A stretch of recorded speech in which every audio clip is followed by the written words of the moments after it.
ইরানের নিরাপত্তা বাহিনীর হাতে 50-এর বেশি মোসাদ এজেন্ট আটক। ইরানের স্থানীয় গণমাধ্যম মঙ্গলবার জানিয়েছে, দেশের দক্ষিণ পূর্ব অঞ্চলের সিস্তান বেলুচিস্তানে ইরানি নিরাপত্তা বাহিনী মোসাদের 50 জনের বেশি এজেন্টকে আটক করেছে। এ সময় অভিযান চলাকালে আরও 2 এজেন্ট নিহত হয়েছে। মঙ্গলবার এক বিবৃতিতে দক্ষিণ পূর্ব অঞ্চলে মোতায়েন IRGCর স্থল বাহিনীর কুদস ঘাঁটি জানিয়েছে, সিস্তান বেলুচিস্তান প্রদেশে সন্ত্রাসী কর্মকাণ্ডে জড়িত থাকার অভিযোগে ইহুদি বাহিনীর সিয়নবাদী শাসন হয়ে কাজ করা 50-এর বেশি সন্ত্রাসী ও ভাড়াটে সৈন্যকে আটক করা হয়েছে এবং 2 জন সন্ত্রাসী নিহত হয়েছে। কর্তৃপক্ষের পক্ষ থেকে বলা হয়েছে, মোসাদ এজেন্টদের ধরতে পরিচালিত এই অভিযান গত 2 সপ্তাহ জুড়ে পরিচালিত হয়েছে। এদিকে মঙ্গলবার ইরানের প্রেসিডেন্ট মাসুদ পেজেশকিয়ান রাজধানী তেহরানের বেশ কয়েকটি এলাকা পরিদর্শন করেছেন, যা সম্প্রতি ইহুদি শাসন দ্বারা ইরানি ভূখণ্ডে চালানো আগ্রাসনের সময় লক্ষ্যবস্তু করা হয়েছিল। মঙ্গলবার দুপুরে তিনি 12 দিনের আরোপিত যুদ্ধের সময় বোমা হামলায় ক্ষতিগ্রস্ত এলাকাগুলো পরিদর্শন করেন। পরিদর্শনকালে প্রেসিডেন্ট পেজেশকিয়ান স্থানীয় বাসিন্দাদের সঙ্গে কথা বলেন এবং ক্ষয়ক্ষতির মাত্রা ও ত্রাণ ও ক্ষতিপূরণ প্রদানের অগ্রগতি সম্পর্কে তথ্য সংগ্রহ করেন। মার্কিন যুক্তরাষ্ট্রের সমর্থনে ইসরায়েল 13 জুন থেকে ইরানের বিরুদ্ধে যুদ্ধ শুরু করে। এতে 102 জন নারী ও 38 জন শিশুসহ 935 জন নিহত হয়। ইসরায়েলের সঙ্গে সম্পর্ক থাকলেই মৃত্যুদণ্ডের আইন পাস। দখলদার ইসরায়েলের সঙ্গে সহযোগিতামূলক সম্পর্ক থাকলেই পেতে হবে মৃত্যুদণ্ড। ইসরায়েল ছাড়াও অন্য শত্রু দেশগুলোর সঙ্গেও ইরানের কোনো মানুষ যোগাযোগ রাখতে পারবে না। মঙ্গলবার ইরানের সংসদে নতুন এ আইন পাস হয়েছে। নতুন আইনে বলা হয়েছে, ইসরায়েল ও যুক্তরাষ্ট্রের হয়ে গোয়েন্দা কার্যক্রম চালানো, গুপ্তচরগিরি, ইসরায়েল ও যুক্তরাষ্ট্র ও অন্যান্য শত্রু দেশের সঙ্গে কোনো সম্পর্ক পৃথিবীতে দুর্নীতির অপরাধ হিসেবে বিবেচিত হবে, যার শাস্তি হলো মৃত্যুদণ্ড।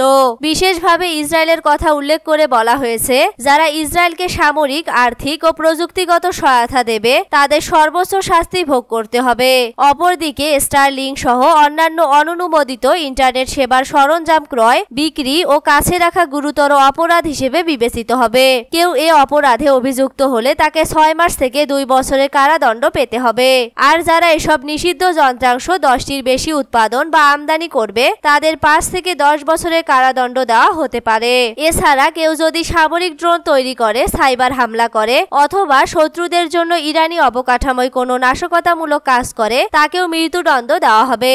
এমনকি যদি শুধুমাত্র কেউ এ ধরনের কোনো চেষ্টা চালায়, তাকেই মৃত্যুদণ্ড পেতে হবে। এর সঙ্গে কেউ যদি মিথ্যা সংবাদ প্রকাশ ও এ ধরনের কন্টেন্ট তৈরি করে, যেগুলো মানুষের মধ্যে বিভক্তি, ভয় তৈরি করে এবং জাতীয় নিরাপত্তার জন্য হুমকি হয়ে দাঁড়ায়, তাদের 10 থেকে 15 বছরের কারাদণ্ড হতে পারে। এছাড়া বিদেশি গণমাধ্যমকে কোনো ছবি বা ভিডিও পাঠালে সেগুলো যদি ইরানি জনগণের মনোবল ক্ষতিগ্রস্ত করে, তাহলে 2 থেকে 5 বছরের কারাদণ্ড ভোগ করতে হবে। এদিকে যুক্তরাষ্ট্রের প্রেসিডেন্ট ডোনাল্ড ট্রাম্প এবং ইসরায়েলের প্রধানমন্ত্রী বেনিয়ামিন নেতানিয়াহুর বিরুদ্ধে একটি ধর্মীয় আদেশ বা ফতোয়া জারি করেছেন ইরানের শীর্ষ শিয়া ধর্মীয় নেতা আয়াতুল্লাহ নাসের মাকারেম সিরাজি। এই ফতোয়ায় তিনি ট্রাম্প ও নেতানিয়াহুকে আল্লাহর শত্রু বলে উল্লেখ করেন। তিনি বলেন, যে ব্যক্তি বা শাসক ইসলামের নেতা বা শীর্ষ ধর্মীয় ব্যক্তিত্বকে হুমকি দেয়, সে যুদ্ধ পিপাসু বা সৃষ্টিকর্তার বিরুদ্ধে যুদ্ধে লিপ্ত ব্যক্তি হিসেবে বিবেচিত হবে। আয়াতুল্লাহ নাসের মাকারেম সিরাজি এই ফতোয়ায় বিশ্বের সব মুসলমানের প্রতি আহ্বান জানান যেন তারা ওই 2 নেতার বিরুদ্ধে ঐক্যবদ্ধ হয়ে কাজ করে, কারণ তারা ইসলামী প্রজাতন্ত্রের নেতৃত্বকে হুমকি দিয়েছে। ফতোয়ায় বলেন, যে ব্যক্তি বা শাসক ইসলামের নেতা বা শীর্ষ ধর্মীয় ব্যক্তিত্বকে হুমকি দেয়, সে যুদ্ধ পিপাসু বা সৃষ্টিকর্তার বিরুদ্ধে যুদ্ধে লিপ্ত ব্যক্তি হিসেবে বিবেচিত হবে। মহানবী সাল্লাল্লাহু আলাইহি সাল্লামের কার্টুন আঁকার অভিযোগে তুরস্কে 4 কার্টুনিস্ট গ্রেফতার। তুরস্কে হযরত মুহাম্মদ সাল্লাল্লাহু আলাইহি সাল্লাম এবং হযরত মুসা আলাইহিস সালামের কথিত ব্যঙ্গচিত্র আঁকার অভিযোগে 4 কার্টুনিস্টকে গ্রেফতার করেছে পুলিশ। সোমবার দেশটির ইস্তাম্বুল শহর থেকে গ্রেফতার করা হয়েছে তাদের। বিবিসির প্রতিবেদন অনুযায়ী সম্প্রতি তুরস্কের একটি রাজনৈতিক সাটায়ার সাময়িকী লেমানে একটি কার্টুন বা ব্যঙ্গচিত্র ছাপা হয়। সেখানে দেখা যায় একজন মুসলিম ব্যক্তি এবং একজন ইহুদি ব্যক্তি হাত মেলাচ্ছেন এবং তাদের পায়ের নিচ থেকে একের পর এক বোমা পড়ছে। তাদের উভয়ের পিঠে একজোড়া করে পাখা এবং মাথার ওপর দেবদূত সুলভ আলোকচক্র আছে।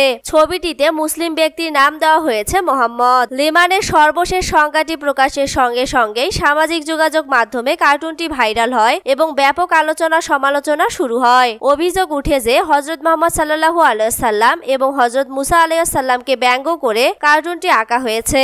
তবে লেমান কর্তৃপক্ষ এ অভিযোগ অস্বীকার করেছে।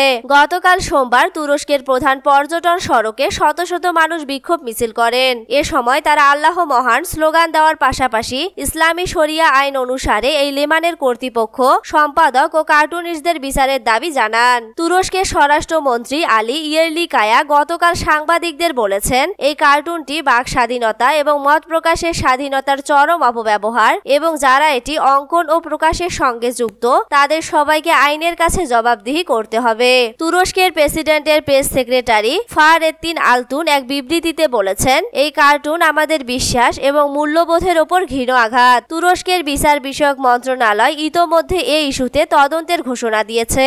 এদিকে লেমান সাময়িকীর পক্ষ থেকে দাবি করা হয়েছে, কার্টুনটিতে ইসলাম ধর্মের প্রবক্তা হযরত মুহাম্মদ সাল্লাল্লাহু আলাইহি সাল্লামকে ব্যঙ্গ করা হয়নি, বরং ফিলিস্তিনের গাজা উপত্যকায় মুসলিমদের ওপর চলমান অত্যাচার নিয়ে মুসলিম বিশ্বের নীরবতাকে ব্যঙ্গ করা হয়েছে।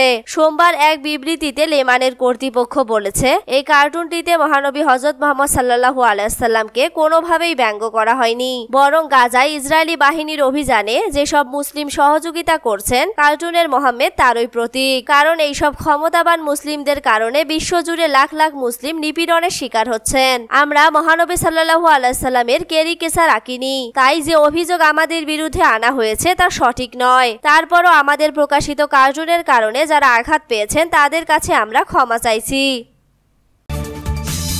ভারতে রাসায়নিক কারখানায় বিস্ফোরণে নিহত অন্তত 34। ভারতে একটি রাসায়নিক কারখানায় ভয়াবহ বিস্ফোরণে কমপক্ষে 34 জন নিহত হয়েছেন। দুর্ঘটনায় আহত হয়েছেন আরো 35 জন। দেশটির দক্ষিণাঞ্চলীয় তেলেঙ্গানা রাজ্যের সাঙ্গারেড্ডি জেলার পাসামিলারাম শিল্প এলাকায় একটি চুল্লিতে বিস্ফোরণের ঘটনা ঘটে। ওই বিস্ফোরণে এসব হতাহতের এই ঘটনা ঘটে।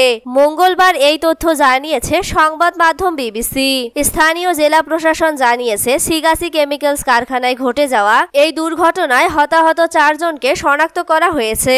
বাকি 23 জনকে শনাক্ত করার চেষ্টা চলছে। ভারতের প্রধানমন্ত্রী নরেন্দ্র মোদী সামাজিক মাধ্যম এক্সে লিখেছেন, তেলেঙ্গানার সাঙ্গারেড্ডিতে কারখানায় অগ্নিকাণ্ডে প্রাণহানির ঘটনায় আমি শোকাহত। যারা তাদের প্রিয়জনদের হারিয়েছেন তাদের প্রতি আমাদের সমবেদনা।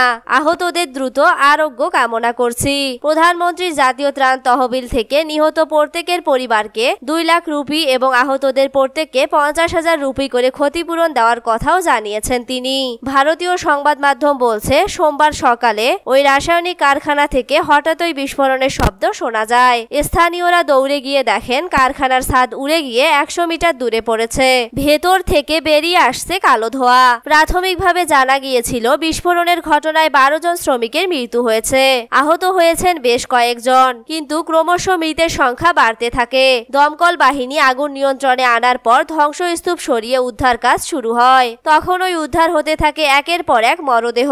তেলেঙ্গানার স্বাস্থ্যমন্ত্রী দামোদর রাজানর সিং জানান, বিস্ফোরণের কারণে কারখানাটির ছাদ উড়ে যায়। সেখানে সেই সময় কাজ করা অনেক শ্রমিকদের মরদেহ প্রায় 100 মিটার দূরে গিয়ে পড়ে। স্থানীয় প্রশাসনের পক্ষ থেকে জানানো হয়েছে, বিস্ফোরণের সময় কারখানাটিতে 90 জন কাজ করছিলেন। প্রাথমিকভাবে মনে করা হচ্ছে রাসায়নিক বিক্রিয়ার কারণেই ঔষধের সামগ্রী তৈরির ওই কারখানায় বিস্ফোরণ ঘটে। তবে এই বিষয়ে পূর্ণাঙ্গ তদন্ত শেষ না হলে নিশ্চিতভাবে কিছু বলা সম্ভব নয় বলে জানানো হয়েছে। ইতোমধ্যে পূর্ণাঙ্গ ও স্বচ্ছ তদন্ত চেয়ে তেলেঙ্গানার কংগ্রেস সরকারের ওপর চাপ বাড়িয়েছে বিরোধী ভারত রাষ্ট্র সমিতি বিআরএস। এই ঘটনায় তেলেঙ্গানার মুখ্যমন্ত্রী রেবন্ত ছাড়াও শোক প্রকাশ করেছেন তেলেঙ্গানার রাজ্যপাল জিষ্ণু দেববর্মা। ইরাকের বিমানবন্দরে রকেট হামলা। ইরাকের উত্তরাঞ্চলীয় কিরকুকের প্রধান বিমানবন্দরে রকেট হামলা হয়েছে। মঙ্গলবার স্থানীয় সময় বেলা 11:30 দিকে কিরকুকে দুটি বিস্ফোরক রকেট আঘাত হানে। কিরকুক বিমানবন্দরের প্রায় অর্ধেক অংশ সামরিক কাজে ব্যবহৃত হয়। এই বিমানবন্দর এলাকায় ইরাকের সামরিক বাহিনীর ঘাঁটি, ফেডারেল পুলিশের কার্যালয় এবং ইরাকের সরকারপন্থী সশস্ত্র গোষ্ঠী হাশেদ আল সাবির দপ্তর আছে। ইরাকের নিরাপত্তা বাহিনীর এক কর্মকর্তা এএফপিকে জানিয়েছেন, সোমবার কিরকুক বিমানবন্দরে দুটি এবং কিরকুক শহরের উরুবা এলাকায় একটি বাড়িতে একটি কাতিউষা রকেট আঘাত এনেছে। বাড়িতে যেটি আঘাত এনেছে সেটিতে কোনো প্রাণহানি ঘটেনি, কারণ তখন বাড়িটিতে কেউ ছিলেন না।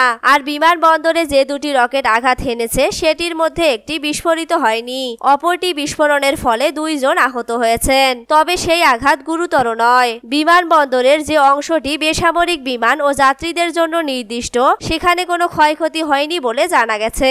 ইরাকে দীর্ঘদিন ধরে বিভিন্ন স্থাপনায় রকেট হামলা হচ্ছে। অধিকাংশ ক্ষেত্রেই এসব রকেট হামলার জন্য দায়ী ইরান বা ইরানের মদতপুষ্ট গোষ্ঠীগুলো। তবে এবারের রকেট হামলার দায় এখন পর্যন্ত কেউ স্বীকার করেনি। ফলে কারা হামলা করেছে এখনো অস্পষ্ট এবং কি উদ্দেশ্যে এই হামলা হয়েছে তাও এখনো অজানা।